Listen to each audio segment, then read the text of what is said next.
Hai, halo teman-teman semuanya. Apa kabar? Nah, kali ini di Ngobrol Asik, aku ngundang salah satu dokter THT di Medan. Namanya Dokter Agustinus Purba, spesialis THT, KL. Oke, udah masuk? Kalau misalkan teman-teman ada pertanyaan dan waktunya cukup karena berhubung ini dia. Oke. Silakan Bang memperkenalkan diri secara singkat dulu kali ya. Baik. Halo teman-teman semua. Pertama saya ucapkan terima kasih kepada Dokter Kristi yang sudah mengundang saya untuk kita ngobrol asik, ngobrol santai. Saya Dokter Agustinus Purba, spesialis THT. Tamatan S1-nya dari FKUSU, tamatan spesialis THT juga dari FKUSU. S1-nya Stambu 2004. Itu saja perkenalan singkatnya. Oke, terima kasih Bang. Nah, ini nih kita kan pembahasannya lebih secara eksklusif tentang anak mimisan ya. Nah, Betul. Seperti bisa dilihat, anak mimisan jangan mendongak. Nah, mungkin bisa dijelaskan dulu Bang secara singkat sebelum masuk ke pertanyaan-pertanyaan yang sudah terkumpul dari IG Story kemarin tentang mimisan secara spesifik di anak gitu. Oke. Sebelum memulai ini, izinkanlah saya menyampaikan pantun. Mantap. Siap. Oke. Boleh. Oke. Di film Dono ada cewek berbaju merah. Didekati Dono, malah marah-marah. Pagi hari, mentari cerah. Kita bahas hidung berdarah-darah. Mantap. Oke. Itu berapa lama tuh bikin pantunnya, Bang? Biar lemas dulu kan, biar lemas. Waktu kita nih mepet nih. Iya benar. Jadi kita cerita tentang hidung berdarah. Hidung berdarah itu bisa 2 titiknya. Titik paling sering itu perdarahan di hidung tengah ini. Di hidung tengah. Oke? Di hidung tengah ini ternyata dia bukan tulang di depan saja. Dia panjang sampai ke hidung paling belakang.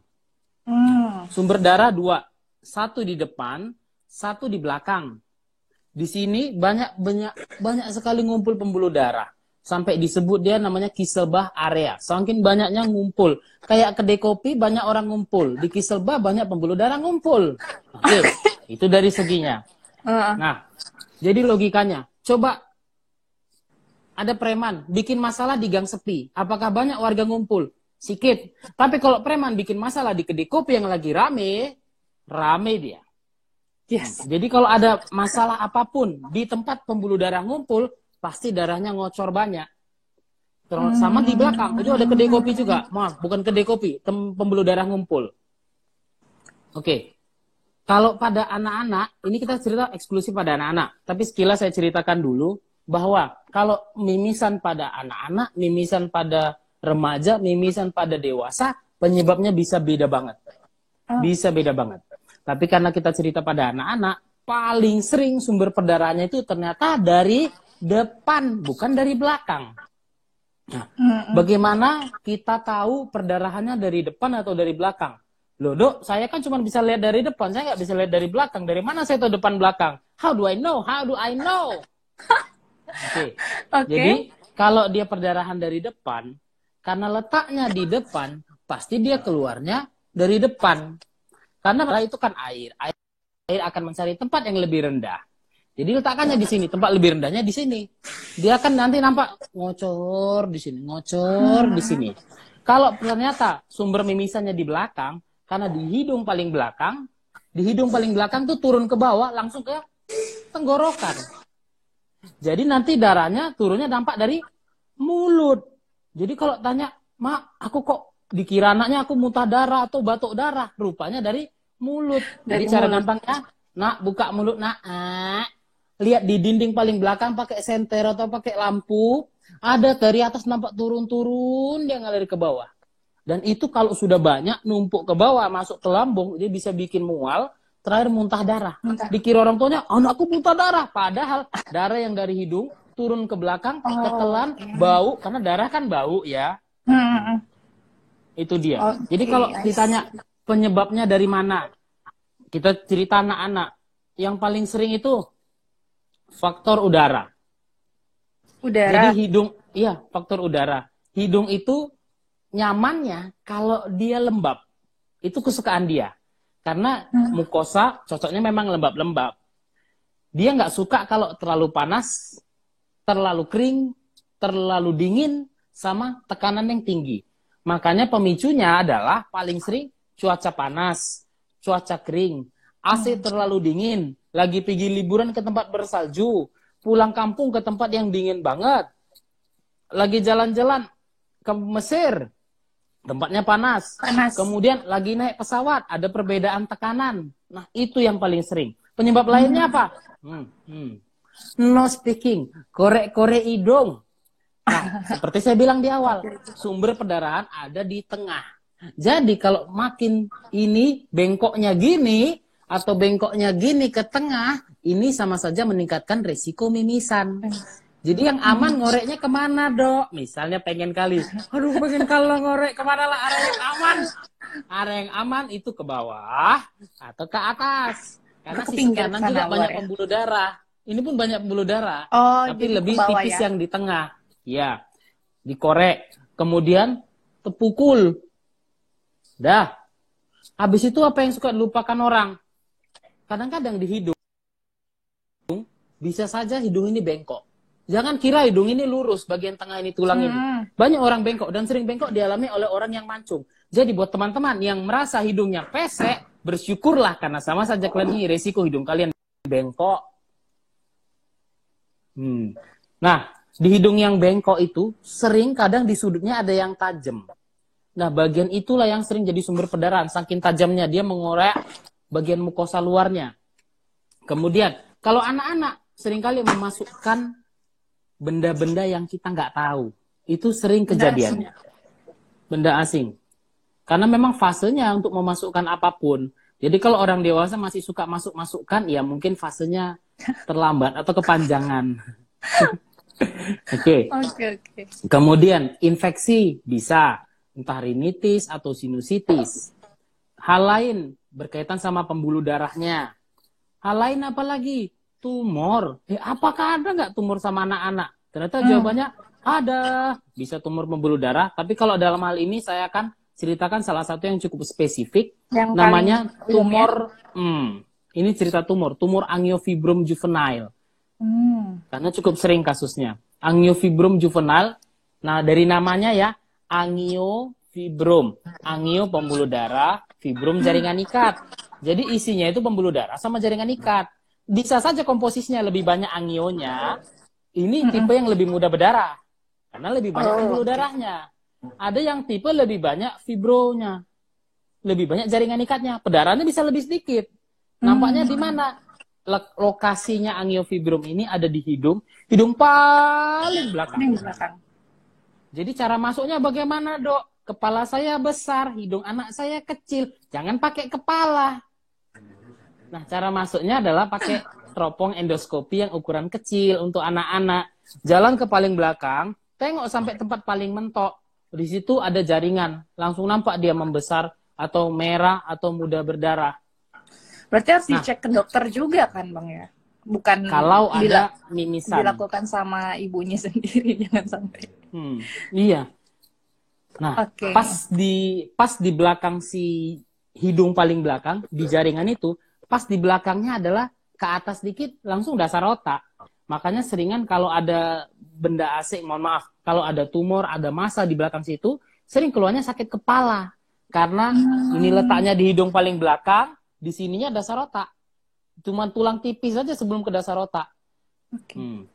Apakah mungkin ada kanker ganas pada anak-anak yang di hidung? Jawabannya, ada. Kanker apa namanya? Kanker nasofaring. Dari semua jenis kanker yang ada di telinga, hidung, tenggorokan, dari semua jenis, yang kasus paling banyak adalah kanker nasofaring. Ini kanker ganas. Kanker nasofaring ini apakah pada anak-anak? Jawabannya ada. Jadi memang kalau ada mimisan, lebih baiklah judulnya lebih aware, bukan lebih jangan panik. Lebih aware, iya, lebih aware.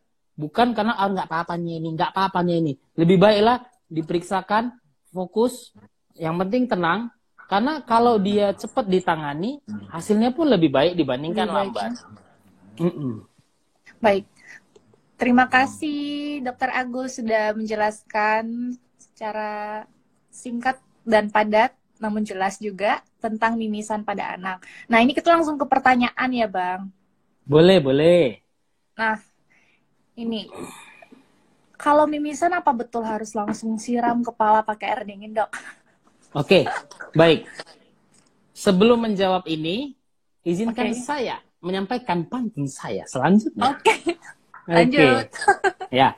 Om Indro tertawa sampai bibir merekah. Melihat cewek berbaju pink, pujaan terkasih. Semoga cakap-cakap ini bawa berkah untuk kita dan semua penonton terkasih. Amin. Mantap. Oke, jadi kalau mimisan apa harus langsung disiram kepala pakai air dingin? Nah, ada yang lebih penting dari ini. Gini, anak lagi mimisan nih. Datang mamanya nyiram pakai air dingin. Dia udah terkejut hidungnya berdarah, disiram pakai air dingin. Kayak mana perasaannya?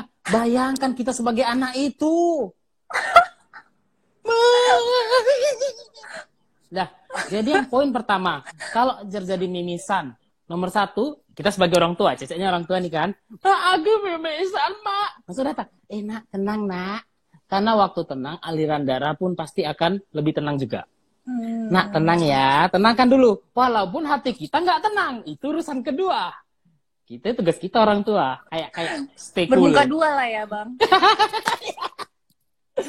Nah, tenang ya, Nak. Udah, sambil tenangkan dia, sayang, tenang. Habis itu, pencet hidungnya di bagian depan ini. Karena lokasinya di depan, nggak jauh. Ini, pas di tempat cuping ini, tekan ke tengah. Kayak gini, tekan kuat. Berapa lama? 15 menit. Oke. 15 menit. Dan ini penting dan mendasar karena udah dibahas di textbook juga. Kesalahan yang paling sering dilakukan orang tua, dipencet baru 2 menit. Karena kalau anak mimisan, waktu itu berjalan sangat lambat. Rasanya kayak lambat banget. Nanti baru 2 menit, ditengok dulu kan. Dilap-lapnya kan, pakai tisu kan, korek. Berdarah lagi. Masih berdarah nggak berhenti darahnya. Dah. Itu udah sering jadi masalah. Jadi sampai textbook itu mengatakan, kalau lagi kayak gitu berdarah, tekan 15 menit. Betul-betul buat timer. Karena waktu berjalan lambat. 5 menit terasa udah 20 menit. Saking GG-nya. Apalagi tengah malam. Mau ke rumah sakit pun bingung. Tekan. Pakai timer. Ya. Tekan 15 menit. Betul. 15 menit. Karena waktu ini ditekan, dia langsung kirim sinyal ke otak. Otak, ini ada berdarah loh. Kirim dong lemnya. Jadi di tubuh kita itu memang disiapkan sistem untuk nutup, untuk ngelem. Udah sistem otomatis sebenarnya. Diciptakan Tuhan. Jadi waktu ditekan, dia langsung ngirim faktor-faktor untuk menutup perdarahannya. Jadi nanti akan terjadi gumpalan darah di situ. Nah, makanya 15 menit. Supaya betul-betul nutup, betul-betul gumpal. Belum 15 menit, buka tutup, korek-korek, berdarah lagi. Gak selesai-selesai, jadi makin lama. Sedikit lagi. Betul. Udah 15 menit, jangan lupa kepalanya nunduk. Kenapa mesti nunduk? Kenapa jangan dongak? Dongak itu waktu kita berdoa kepada Tuhan. Kepala ke atas, ya Tuhan. Tapi kalau mimisan tidak perlu seperti itu. Kalau mimisan ke bawah saja. Kenapa? Karena kan seperti saya bilang, sumbernya paling sering di depan. Jadi kalau dia kayak gini, turun ke bawah. Kalaupun ada yang masih ngalir, turunnya ke bawah. Kalau kita dongak, namanya darah itu cairan. Cairan akan mencari tempat yang lebih rendah. Dia turun, ngalir. Alirnya kemana? Ke bawah. Di leher ini ada 2 jalan. Nah, masalahnya 2 jalan. Jalan yang depan ke jalan nafas. Jalan belakang ke jalan makan. Kalau masuk ke jalan makan, paling jadi mohon maaf. Aku ngomong gini karena mantau ada yang puasa kan. Apa sih cakapnya jorok banget. Yang ke belakang jadi udah selesai. Tapi kalau ke jalan nafas, nah masalahnya adalah jalan nafas hanya boleh dilewati oleh udara. Selain udara nggak boleh masuk, dia usir. Nah, cara ngusir kayak mana? Batuk-batuk. Masalahnya kalau dia udah masuk, gumpal, nutup jalan nafas. Karena jalan nafas itu kecil, cuman sebesar kelingking. Kelingking bapaknya, bukan kelingking orangnya. Jadi kalau anak bayinya kecil, trakeanya sebesar kelingking dia. Kalau gumpalan darah nutupin itu semua, mau napas dari mindang. Terus kalau misalnya, Dok, misalnya udah kukerjakan itu. Jadi, nak, tenang, nak. Tekan hidungnya, kepala nunduk. Mau ngambil air dingin, gini. Sumber darahnya di hidung. Kalau yang disiram kepala, membantu nggak? Mana lebih membantu kalau kita kasih yang dingin langsung ke deket dia. Boleh pakai es batu, boleh pakai handuk yang udah kasih air dingin. Sambil duduk, kompres daerah sini. Oh, Supaya jadi sambil pembudarannya tekan makin sambil siut. kompres ya? Boleh, tapi yang paling pertama itu kompres dulu. Oke, mantap. Siap. Nah, ini pertanyaan masih seputar mimisan lagi. Dok, ketika mimisan orang tua memberikan daun sirih yang linting lalu dimasukkan ke hidung. Oke. Wait, ada sambungannya kayaknya. Lalu kepala mendongak ke atas. Ini tadi udah jelaskan juga ya. Yang tadi soal sirih kali ya, Bang. Iya. Oke, soal sirih. Kalau mengenai tanaman-tanaman herbal Indonesia, itu manfaatnya sangat banyak sekali. Saya bukan orang yang anti terhadap tanaman-tanaman herbal. Tetapi masalahnya di sini adalah, gini, pembuluh darah terbuka. Pembuluh darah terbuka saja, kuman, virus, bakteri, jamur yang ada di udara pun bisa masuk. Nah, daun sirihnya, siapa yang bisa jamin itu betul-betul bersih dan steril? Kalau misalnya lah ada anak, mohon maaf, anak ulat di situ, ada kuman di situ, masuk ke tempat yang gede banget pembuluh darah lagi terbuka, ibaratnya sama aja kayak rumah, dibukain pintu, ada maling depan, sini dong masuk, wah ambil aja nih semua. Sama aja membilangkan, buat hidung aku infeksi dong.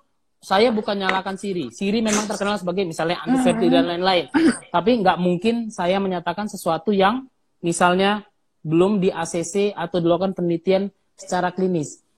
Jadi karena penelitian kan bertahap, bisa pada hewan coba, bisa diperiksa faktor-faktornya. Tapi kalau diaplikasikan langsung, saya kurang menyarankan. Tapi kalau untuk diminum, dicampurkan ke makanan, silakan, pasti bagus banget. Oke. Berarti disarankan sebaiknya nggak melakukan itu ya, Bang, karena kita nggak tahu steril apa enggak nih. Oke, lanjut. Yes. Satu lagi nih, hampir lupa. Salah satu yang paling sering juga bikin mimisan ternyata alergi. Karena pada waktu alergi dia kan hacu. Itu juga ngasih tekanan ke pembuluh darah. Apakah bisa pecah? Bisa. Oke. Namanya kayak manusia. Dikasih stres terus-menerus, suatu akan meledak. Kalau dia nggak ada. Sinyalnya agak ini. Oke. Udah jelas, Bang? Udah nggak ini lagi ya? Oke, udah jelas. Udah. Oke, ini. Apakah penanganan mimisan pada anak remaja dan dewasa berbeda? Sama ya, Bang? Kalau penanganan anak, remaja, dewasa, sama. Cuman karena nanyanya remaja dan dewasa, ada satu lagi yang sering bikin hidung mimisan pada remaja dan dewasa, yaitu kanker sinonasal. Ini cukup sering. Kanker sinonasal sama kanker nasofaring. Kalau kanker sinonasal, dia datangnya hidung sama rongga sinus. Kanker nasofaring di hidung paling belakang. Jadi sama-sama memang bisa berdarah-darah. Penanganannya sama. Tapi, kapan kita harus curiga lebih kalau orang dewasa ya? Salah satu tanda. Kalau tumornya sudah gede banget, dia bisa merusak tulang pipi, dia bisa merusak tulang hidung, nampak mukanya nggak simetris kanan-kiri. Kayak lebih gemuk, lebih jendol, itu curiga. Kalau itu cepat-cepat lah bawa. Apalagi kalau dia datang udah kayak gini. Tadinya nggak gitu matanya. Itu dulu. Jangan nanti dari kecil udah kayak gini matanya. Jangan nanti gini. Dok, dari kecil udah gitu matanya. Cuman nggak ada keluhan. Jangan. Ini cerita kanker nasofaring. Jadi kalau dia sudah menginfeksi tempat yang lebih luas, udah lari dari tempatnya, lari dari tempat intinya udah kemana-mana dia, termasuk ke mata, matanya jadi gini. Yang tadinya nggak kayak gitu. Matanya udah juling, terus bilang, Dok, aku nengok kayak berbayang, Dok. Terus nampak pula, misalnya, ininya besar atau di lehernya ada benjolan, itu cepat-cepatlah bawa. Karena mau kanker, mau tumor, kalau cepat diobati, tentu harapannya juga lebih baik. Bukan dibilang pasti sembuh. Yang penting kan kita berusaha dulu. Iya, betul. Oke, ini Bang. Ketika ada mimisan, apakah harus langsung ke dokter? Bagaimana jika bidan di vaskes terdekat hanya rumah bidan? Lalu ada pertanyaan selanjutnya. Apa yang boleh bidan tersebut lakukan jika ada mimisan yang datang ke tempat prakteknya, dan apakah penanganan tadi udah itu aja Bang tadi soal bidan. Oke. Ya, sebelum jawab soal bidan, izinkan saya menyampaikan sebuah pantun lagi. Oke, mantap. Oke. Wak doyo jatuh sampai pucat pasi, langsung ditangkap sama Gusti Randa. Terima kasih atas semua partisipasi. Peace and love dari kami untuk Anda. Oke, sekarang kita jawab pertanyaan Ibu Bidan. Halo Ibu Bidan, kebetulan opung aku bidan loh. Iya. Nah, jadi yang bisa yang cas dulu, cas jarak jauh. Iya. Nah, jadi yang bisa dilakukan Ibu Bidan yang tadi, karena itu aja yang simple tapi membantu, tak semua orang tahu. Apalagi kalau lagi GG, lupa, percayalah. Lagi GG, lupa. Yang apa mana duluan, Dok? Nunduk duluan, tekan duluan, ambil air duluan. Nomor 1, tenang dulu. Ulangi lagi. Tenang dulu. Tekan di depan ini. Supaya ini aja tekan. 15 menit. Kasih timer. Betul-betul 15 menit. Kepala nunduk. Udah, tenang dah. Ambil es batu atau yang dingin. Tekan-tekan daerah sini. Kemudian, seandainya perdarahannya banyak, karena Ibu Bidan kan itu fasilitas kesehatan. Artinya dia pasti punya beberapa alat. Ada nanti namanya membuat tampon anterior. Oke, nanti untuk lebih jelas pasti kita buat sesi lagi.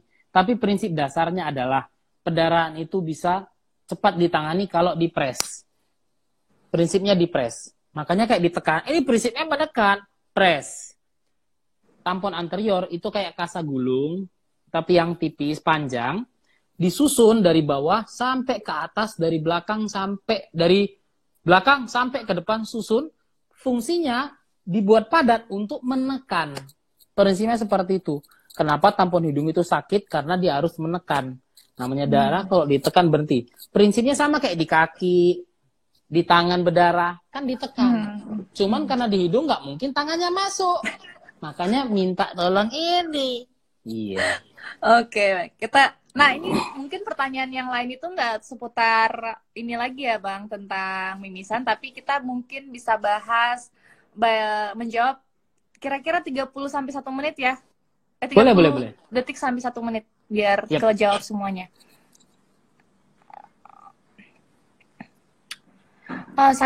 Saya sudah 2 tahun operasi, ini OMSK ya. Iya, nggak apa-apa. Bukan pada anak. Mungkin bisa 30 detik, Bang, bisa? Iya. Oke, gimana cara ngatasin rasa nyeri? Oke, sudah 2 tahun operasi OMSK, kadang suka kambuh nyeri. Ada 2 kemungkinan. Nomor 1, operasi yang kemarin gagal, atau kedua, infeksi baru lagi. Karena udah 2 tahun. Karena setelah operasi OMSK, itu tulang mastoidnya dibersihkan, kemudian gendang telinganya dibuat baru, 6 bulan udah bisa dievaluasi.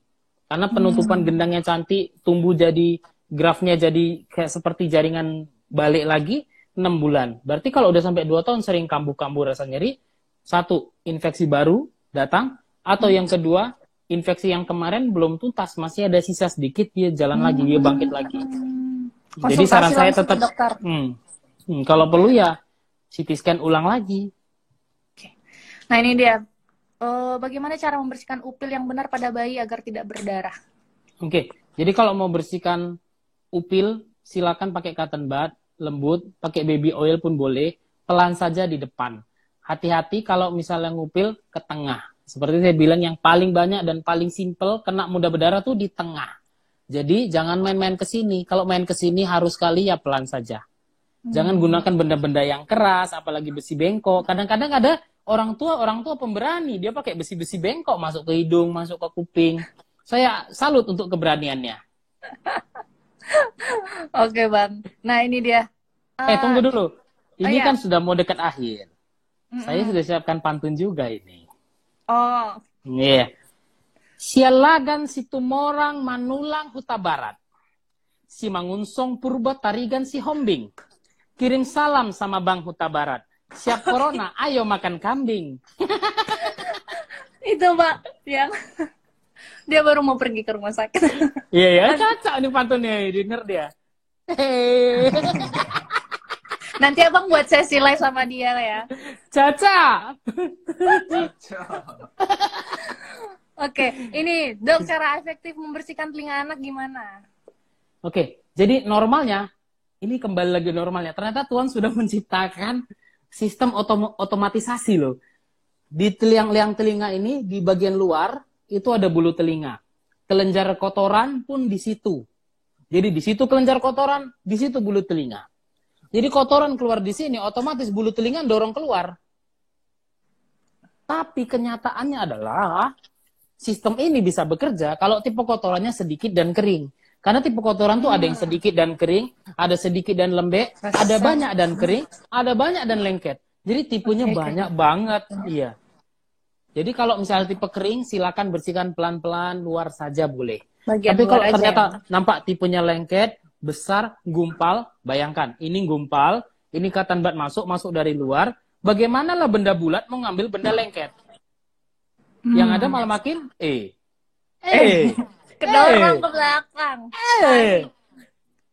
Ini nyambung sama pertanyaan ini bang. Kalau ada kotoran telinga anak dalam banget, bersihnya gimana?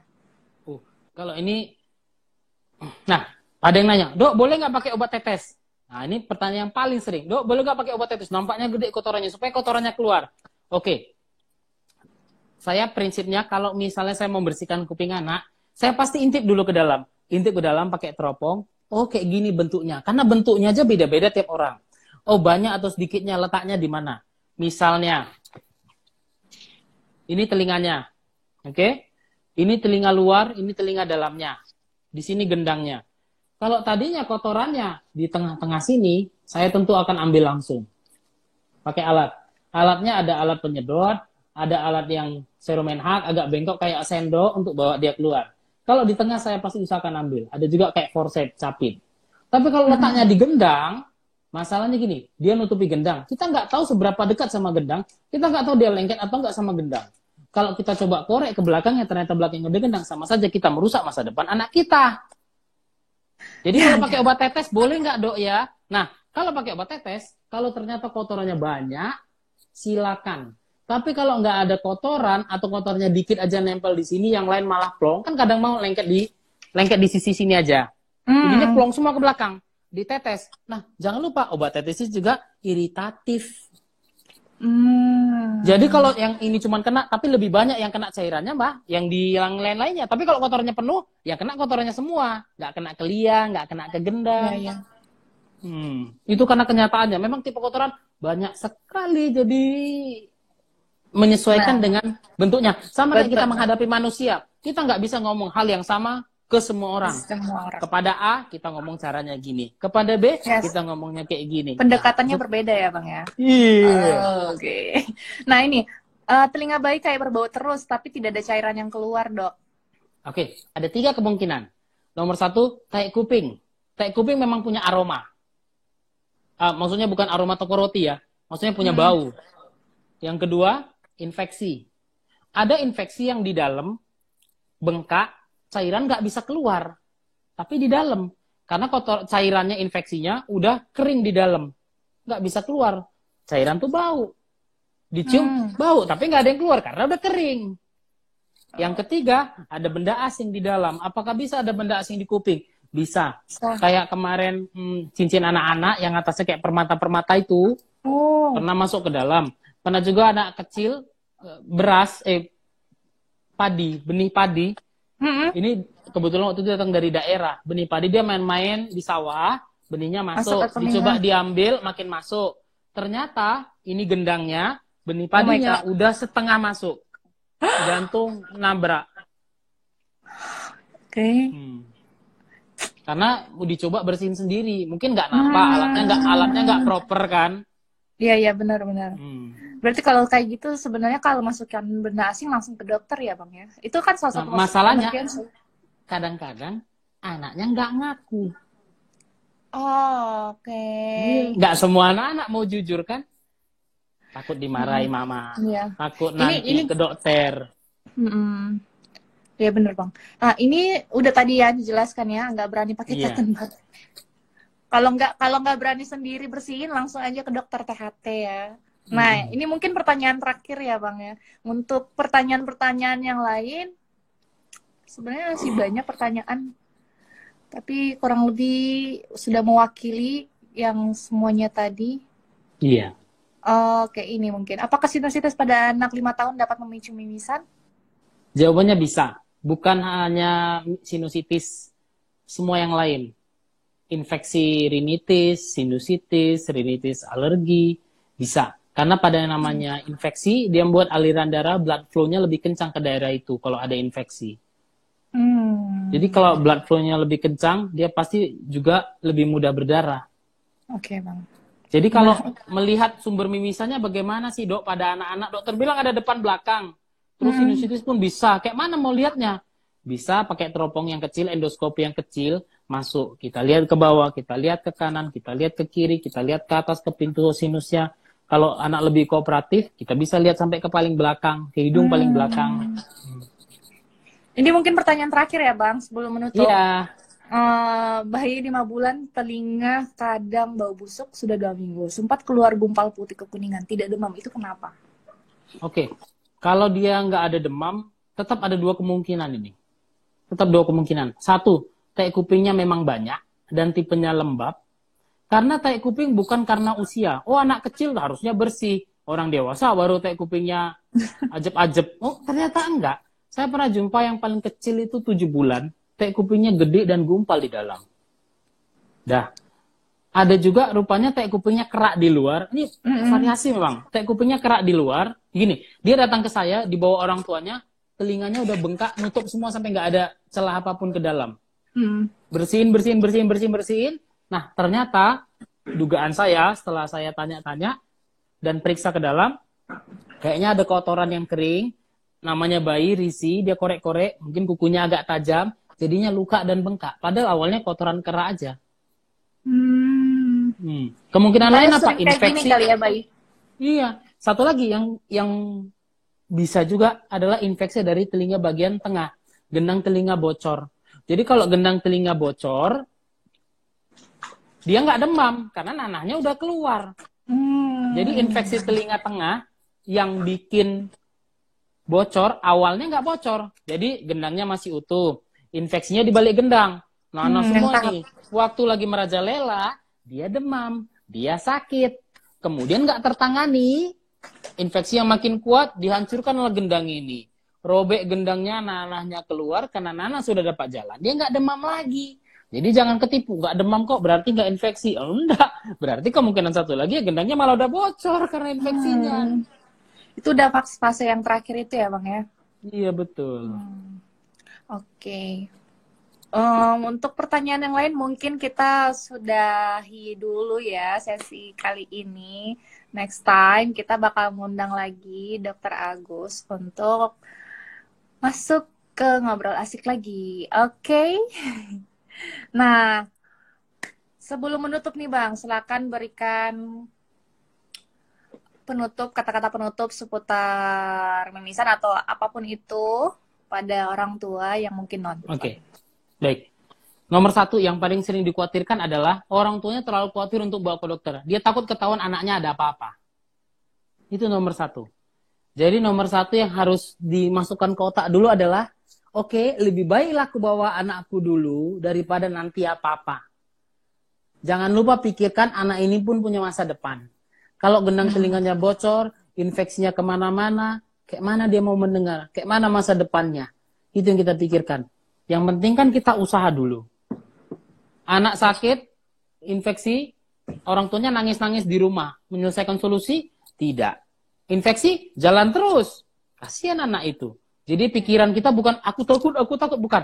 Oh, ini untuk masa depan anakku, aku bawa sajalah cek. Kalau hasilnya pun tidak apa-apa, tenang hatiku, aku pun bisa bekerja dengan baik. Satu lagi, pantun penutup. Oke, silakan. Jackie Chan makan pangsit wonton. Biar nggak dikenal, pura-pura pakai topi. Terima kasih, wahai penonton. Semoga bermanfaat dan hari jadi happy. Oke, jadi terima kasih banyak buat Dr. Agustinus Purba, spesialis THTKL. Buat teman-teman yang mungkin ketinggalan live ini, bisa nanti lihat kembali ya, karena nanti akan aku save di profil Jangan lupa follow Dokter THT ya buat teman-teman yang di Medan. Ini Dokter THT praktiknya di mana nih, Dok? Di THT Beatrix, di Kota Medan. Yes. Oke, terima kasih banyak. Saya juga terima kasih banyak Dokter Kristi. Sehat selalu. Tuhan memberkati Amin. kita semua. Stay safe, stay healthy. God bless you, Bang. God bless you too. Bye-bye. Bye-bye. Gak terasa sudah 30 menit, hampir 40 menit kita ngobrol asik bareng Dr. Agustinus Purba, spesialis THTKL. Jadi buat teman-teman kalau misalkan ketinggalan lagi-lagi ya, aku ingatin bisa langsung lihat ke profil nanti karena aku akan semoga bermanfaat buat teman-teman semuanya. Sampai jumpa di ngobrol asik selanjutnya. Bye bye.